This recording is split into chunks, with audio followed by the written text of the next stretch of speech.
3 दिन से बंद फ्लैट की साफ सफाई और हर चीज व्यवस्थित करके साक्षी लैपटॉप और मोबाइल फोन लेकर बैठी। फोन में देखा तमाम मैसेज पड़े थे, लैपटॉप में भी तमाम मेल पड़े थे। पिछले 3 दिनों में ही लैपटॉप की कौन कहे, मोबाइल तक देखने को नहीं मिला था। माँ को फ़ोन भी वह तब करती थी जब बिस्तर पर सोने के लिए लेटती थी। माँ से बातें करते करते वह सो जाती तो माँ को ही फ़ोन बंद करना पड़ता था। फिर जैसे ही वह फ्री हुई उसने लैपटॉप पर मेल पढ़ने शुरू किए। वह एकाएक मैसेज पढ़ने लगी। हाय, क्या कर रही हो? आज आप ऑनलाइन होने में देर क्यों कर रही हो? अरे कहाँ हैं आप? कल भी पूरा दिन इंतज़ार करता रहा पर आपका कोई जवाब ही नहीं आया। अब चिंता हो रही है, सब ठीक ठाक तो है ना? मानता हूँ काम में बिजी हो पर एक मैसेज तो कर सकती हो। सारे मैसेज एक ही व्यक्ति के थे। मैसेज पढ़कर इसके चेहरे पर हल्की मुस्कुराहट आई और उसके चेहरे पर मुस्कुराहट आने की सबसे बड़ी वजह यह थी कि कोई तो है जो उसकी राह देखता है, उसकी चिंता करता है। उसने मैसेज टाइप करना शुरू किया। मैं अपने इस संबंध को नाम देना चाहती हूँ। आखिर हम कब तक बिना नाम के संबंध में बंधे रहेंगे? आपका तो पता नहीं पर मैं तो अब संबंध की डोर में बंध गई हूँ। यही सवाल मैंने आपसे पहले भी किया था पर ना जाने क्यों आप इस जवाब को टालते रहे हो। अरे जवाब देना तो दूर, जब भी मैं इस बात को कहती हूँ तो आप तो बात ही करना बंद कर देते हो। आखिर क्यों? एक बात आप अच्छी तरह जान लीजिए, बिना किसी नाम का दिशाहीन संबंध मुझे पसंद नहीं है। हमेशा दुविधा में रहना अच्छा नहीं लगता। पिछले 3 दिनों से आपके संदेश की राह देख रही हूँ। गुस्सा तो बहुत आता है पर आप पर गुस्सा करने का हक है भी या नहीं यह मुझे नहीं पता। आखिर मैं आपके किसी काम की या आप मेरे किसी काम के? आपके साथ मुझे भी मर्यादा तय करनी है। आपके साथ मुझे भी मर्यादा तय करनी है। कौन सी मर्यादा? आपको तो पता होना चाहिए मैं दुविधा में नहीं रहना चाहती। मैं आपको किसी संबंध में बांधने के लिए ज़बरदस्ती मजबूर नहीं कर रही हूँ। पर अगर संबंध जैसा कुछ है तो उसे मैं एक नाम तो देना चाहती हूँ। साथ में नाम देना ही पड़ेगा। खूब सोच विचार कर बताइएगा, मेरे लिए आपका जवाब महत्वपूर्ण है। मैं आपकी कौन हूँ? इतनी निकटता के बाद भी यह पूछना पड़ रहा है जो मुझे बहुत खटक रहा है।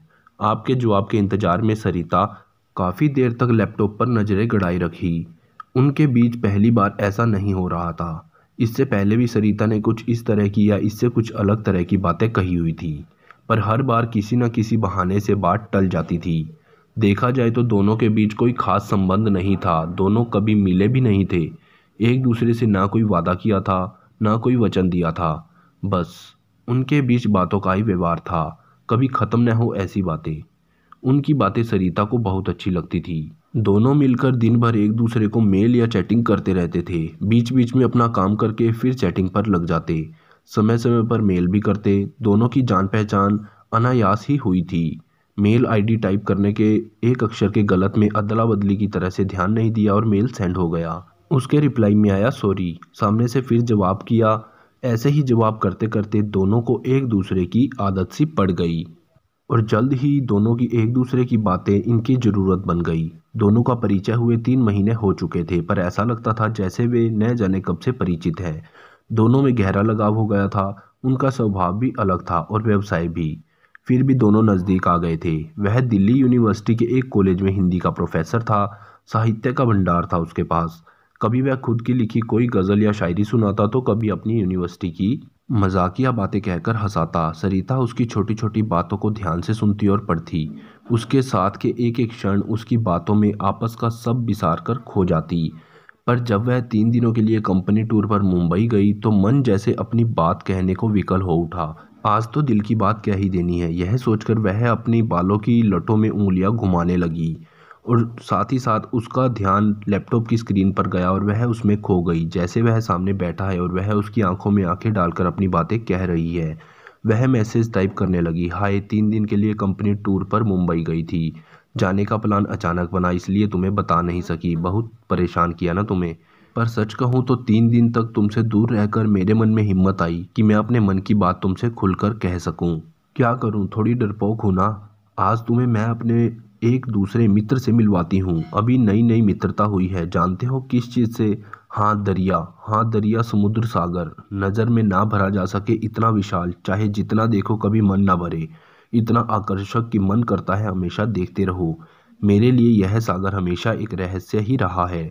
कहीं कलकल बहता है तो कहीं एकदम शांत तो कहीं एकदम तूफानी। समुद्र मुझे बहुत प्यारा लगता है, घंटों उसके सानिध्य में बैठी रहती हूँ, फिर भी थकान नहीं लगती। यह मेरा प्यार दूर दूर से है। दूर दूर से ही बैठकर उसकी लहरों को उछलते देखना, उसकी आवाज़ को मन में भर लेना। इस तरह देखा जाए तो यह सागर मेरा लॉन्ग डिस्टेंस फ्रेंड कहा जा सकता है, एकदम तुम्हारी ही तरह। हम मन भरकर बात करते हैं, कभी कभी एक दूसरे से गुस्सा भी होते हैं, लेकिन जब नज़दीकी की बात आती है तो मैं डर जाती हूँ। दूर से ही उनको नमस्कार करने लगती हूँ।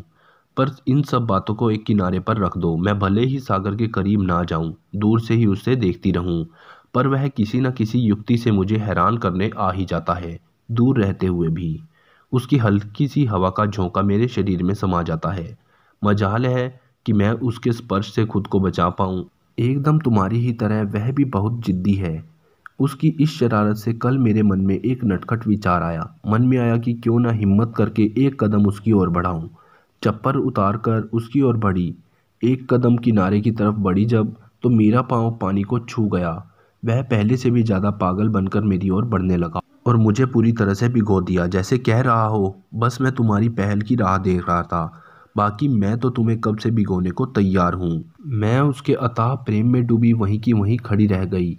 मैंने तो केवल पैर धोने के लिए पानी मांगा था, उसने मुझे पूरी की पूरी अपने में समा लिया था। कहीं सागर तुम्हारा लूप लेकर तो नहीं आया था? शायद नाम की वजह से दोनों का स्वभाव भी एक जैसा हो। वह समुद्र और तुम सागर, दोनों का स्थान मेरे मन में एक ही है। सच कहूँ, अगर मैं एक कदम आगे बढ़ाऊं तो क्या तुम मुझे खुद में संभालोगे? तुम्हारी बनने की आतुर सरिता क्या जवाब आता है, यह जानने के लिए सरिता का दिल जोर जोर से धड़कने लगा था। दिल में जो आया वह कह दिया। अब क्या होगा, यह देखने के लिए वह एक टक स्क्रीन को ताकती रही। सागर में उछाल मारे समुद्र की एक फोटो भेजी। मतलब सरिता की पहल को उसने स्वीकार कर लिया था।